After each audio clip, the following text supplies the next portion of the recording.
All right, the official planting plan for 2025's main summer growing season. So I'm going to show you just basically a garden tour, but what I'm going to do is I'm going to show you what's planted and then give you the plan of what's going behind it. So in any issue that arises, I'll show you in the meantime. But I've made some changes and I'm trying to be a little bit more flexible this year within reason, but still applying the knowledge I have about how I want my crop rotation to stay in effect. I don't think I've done an official garden tour since I've done the expansion. So this is going to be a little bit different, but so these two beds right now, they're fully planted. We've got all these right here in this outside L, they are all Napa cabbages, and this one's doing really good. It is actually starting to form a head, and I don't know if I've got something confused or what, but this is this and this, they're all being a little weird. Then we've got our cabbages and our peas are just starting to climb. And if we come over here, you know, this is left over from the urea gate, so we did what we could. So we've got a couple cabbages left, and then I didn't have full germination on the peas, but I wasn't really stressing about it, so we're just going to let that roll. I do need, the soil has settled a bit in both of these beds, and because they're shorter wood, I need to add more soil. But these will turn into sweet potatoes, so we're not really rushed. That's why I put the cabbages up here. We're not really rushed to get anything in there. We have another month-ish probably until we got to get them in, the sweet potatoes. And then on this trellis, we're probably going to put a pumpkin or like a butternut squash or something like that on there. Say butternut squash, what I mean is a honey nut squash, I think is what it's called. So we plan to put that on there and just let it grow and kind of go out if we need to. But that's the plan for these beds. This is really easy part of it. Now if we come over here, it gets a little bit more complicated. We've got a front row of cabbage here doing really good. Everything has bounced back from the issue, and I even added a little bit more urea. When I say a little bit, I mean a little bit. But we've got everything going here. This is all broccoli in the back. So once this comes up, if I'm not mistaken, I think, and I need to revise this, this is where things might change. I'm thinking, nope, I take that back. I was gonna say I was gonna put corn in it, but I'm not putting corn. We're putting tomatoes and peppers in this bed. So this one will be a little bit different than the next bed. This one will have an eggplant here, and then these will be tomatoes. Will be 2 or 3 tomatoes here. Probably going to do our Roma tomatoes in this bed, and then we'll have 2 ground cherry tomatoes here, and then the rest right here will just be all peppers. So, and I think we'll go ahead and do our sweet peppers here.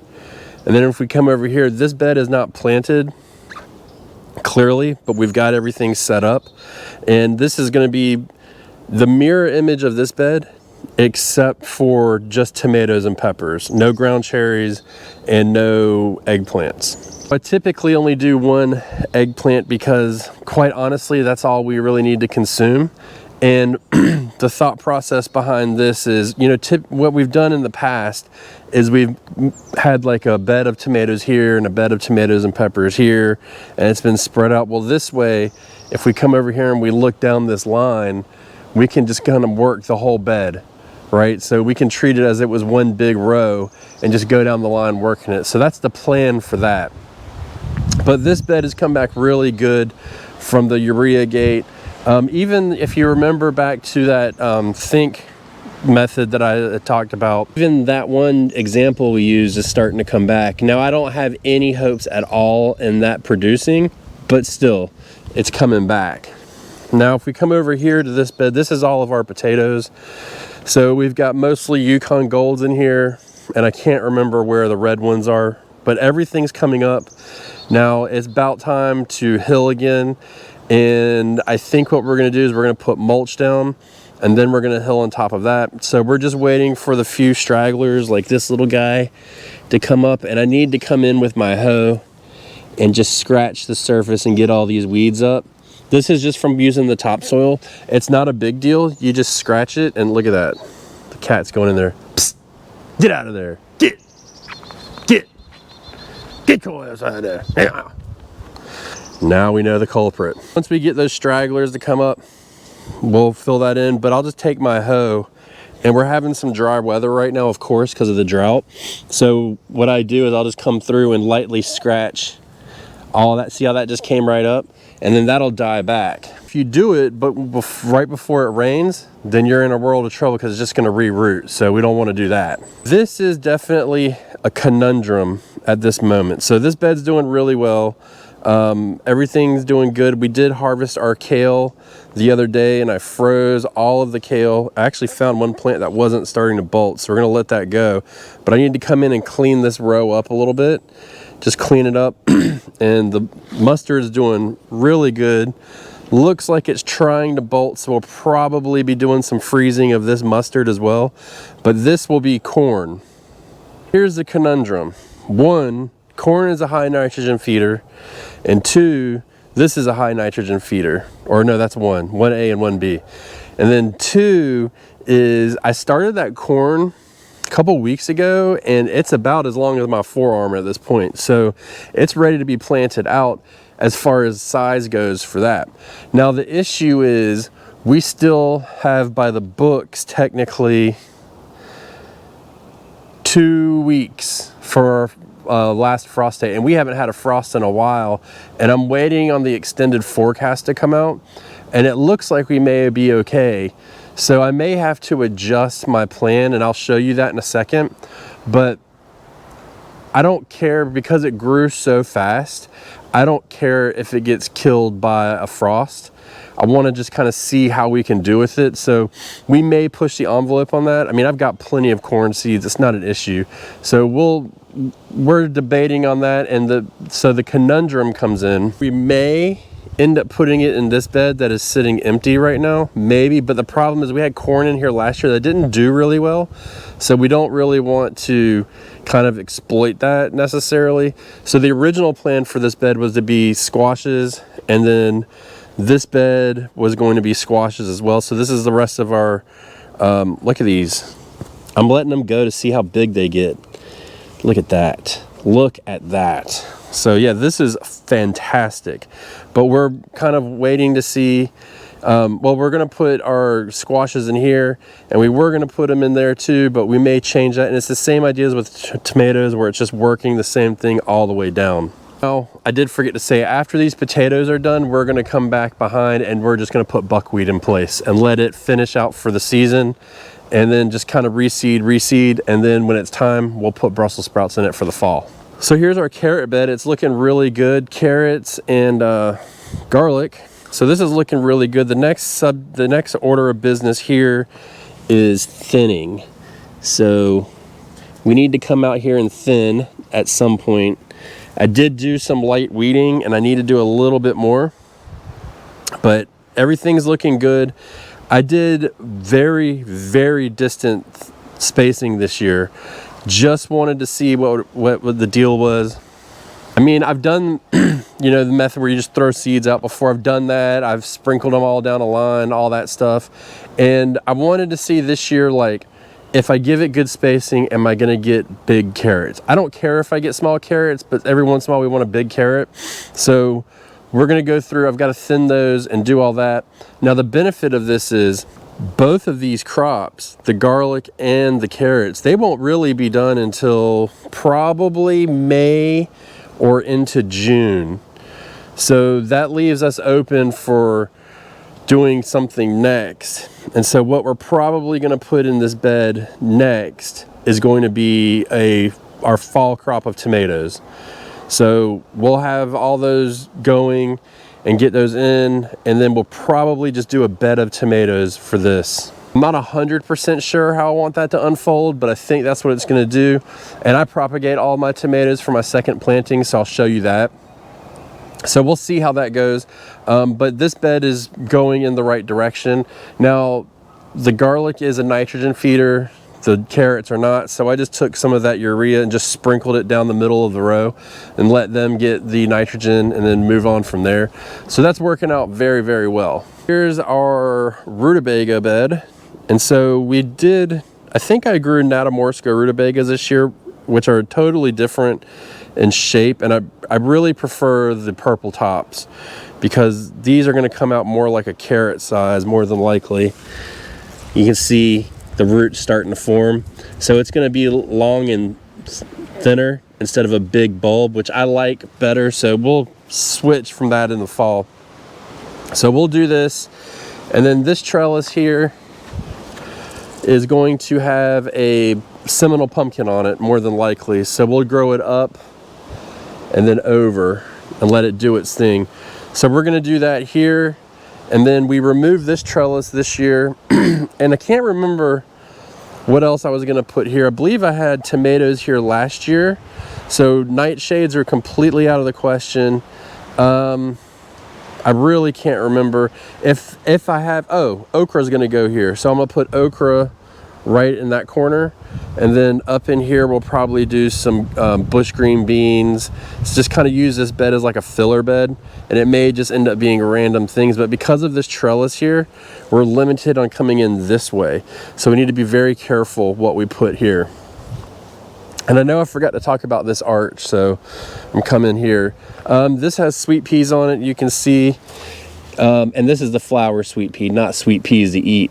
So we're put that on there, and we're just going to let that do its thing. And then this is going to be cucumbers, more than likely.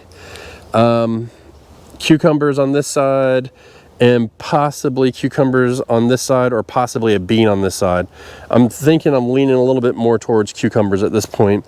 And I take that back. For this one here, this trellis, if we're gonna put the Seminole pumpkins on this trellis, then this trellis up here, we're gonna end up putting our black-eyed peas. Black-eyed peas are a big staple for us. They grow really good in the heat, and I try and focus crops on, I don't try and focus all of my crops, but certain crops I definitely try to focus on heat thriving plants. So if you look at that, we have our Seminole pumpkins, we have our sweet potatoes, we have our black-eyed peas, and then probably something else. I can't remember what it is, but you know, we try to get a lot of crops in that really like the heat. We're gonna harvest this cabbage here any day now. This one, it's just not really solid enough, so we're gonna feed that to the chickens, and we're just gonna let everything else kind of run here for a little bit. But this is also another good candidate for corn. If we put the corn here, it's got to be early in the season. We have to get the corn in here early because this is going to get a lot of sun early in the season. But as we get past the solstice, then it's going to kind of get less and less. And this is a really good fall bed. So we're going to focus heavily on that. I do need to replace this trellis that collapsed, which disappeared on me. So I need to replace the trellis, and if we do that, then we're probably going to put green beans on this trellis. Again, if we put green beans on that trellis, then we know that it's going to have to be early because of everything that I just said about the sun and all that. So this gets dappled sun in the morning, and then it gets shade, and then it gets more sun in the afternoon. So, and then as the sun gets lower and lower in the season, then it kind of, you know the story. Bring into the greenhouse here. We've got, we harvested this kale. It was 2 years old, and it actually started to bolt finally.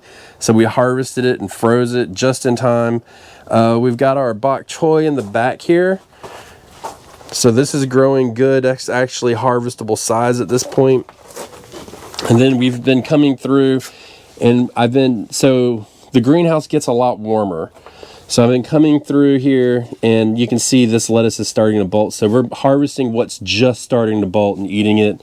The lettuce is very short-lived at this time of year in here, and you can see still sometimes still getting stuff bolting, but everything is going in good condition. Bring you over here. Our broccoli in here is doing very, very well. So we've got, I think, 8 or 10 plants in here, and it's a race against time for the heat in here, but so far, oh, yep, we're starting to head, so it shouldn't be long.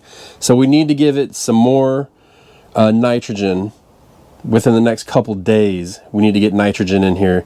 So we're going to do that, and then harvest this. Now, as far as replanting the greenhouse, I don't really have big plans for the greenhouse in the summertime.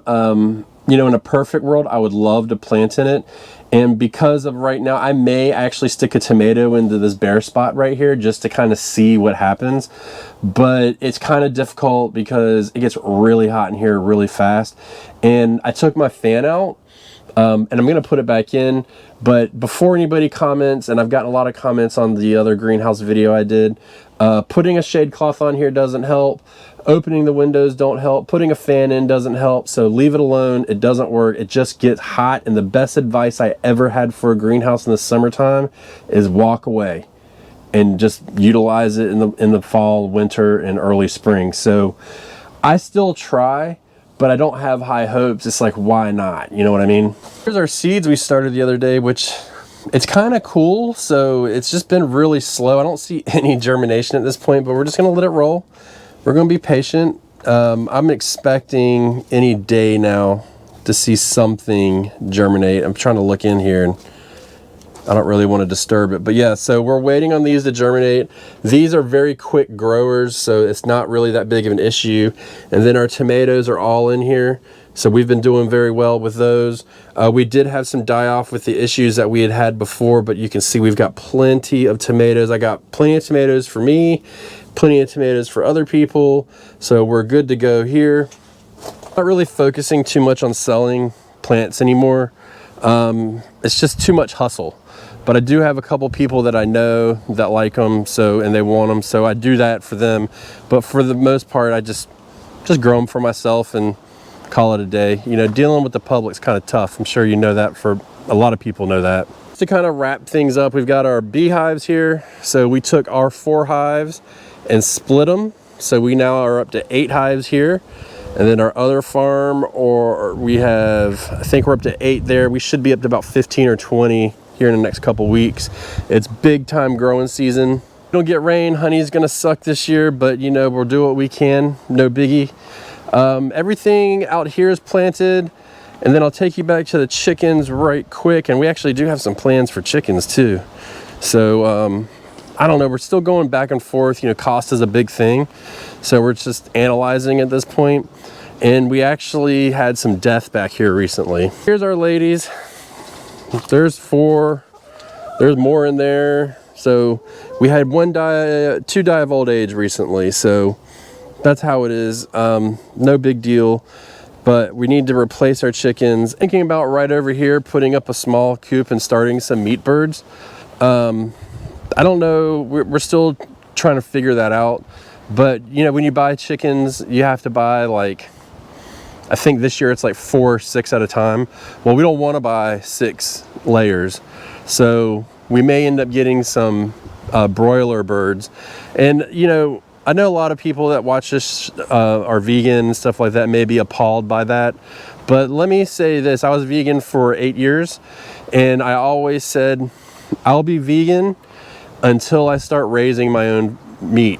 Like, I just didn't want to be part of the factory farming system, and that still hasn't changed. Now, there's other reasons why I started to eat some meat now, but we're trying to get more and more into like removing ourselves from the factory farm industry as much as possible.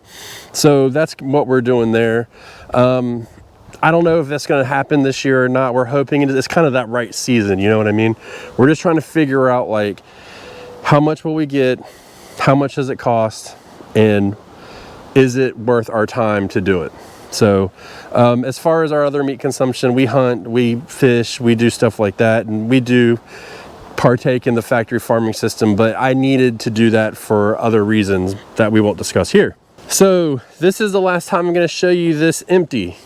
We have all of our pieces, all of our parts for our pond.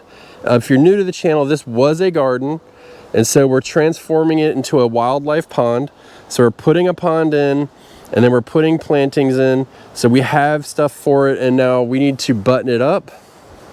So I'm gonna bring this process to you to some extent. The reason why, and I'll go over this again in another video, is because really, this wasn't that bad. I haven't taken care of it when it's filled up and all that yet, but as far as like right now, like it's just not, it wasn't that bad. So we're gonna bring this to you. I think this is gonna be a good option.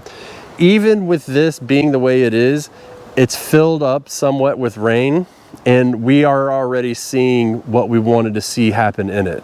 So we're already seeing wildlife use it and stuff like that. So that was very good. So that'll be the last time you see it empty. Next time you see it, hopefully we'll be adding in a liner, and I'll discuss this construction of it, and then we'll put in thing. And my goal, one of my goals this year is for this channel is to bring you some more of the DIY stuff. I haven't really been doing a lot of DIY stuff, and this has been a big part of that, so we need to do that. But yeah, this is the garden. I mean, really, you see it, it's expanded. We got the project done. The last one is just this one right here. We're gonna finish this finally, but I had to get the dirt in here. I had to get everything set up, and everything's planted now, so we're good to go. We're just waiting to see if it's actually gonna be, we're gonna make it to our last frost date without having a frost. And if we do, then we're gonna go ahead, and if we don't get a frost and we don't have one forecasted and it's not gonna get really close, we're gonna go ahead and do some planting, because it just seems like it's been doing that. But we're also prepared to have some losses.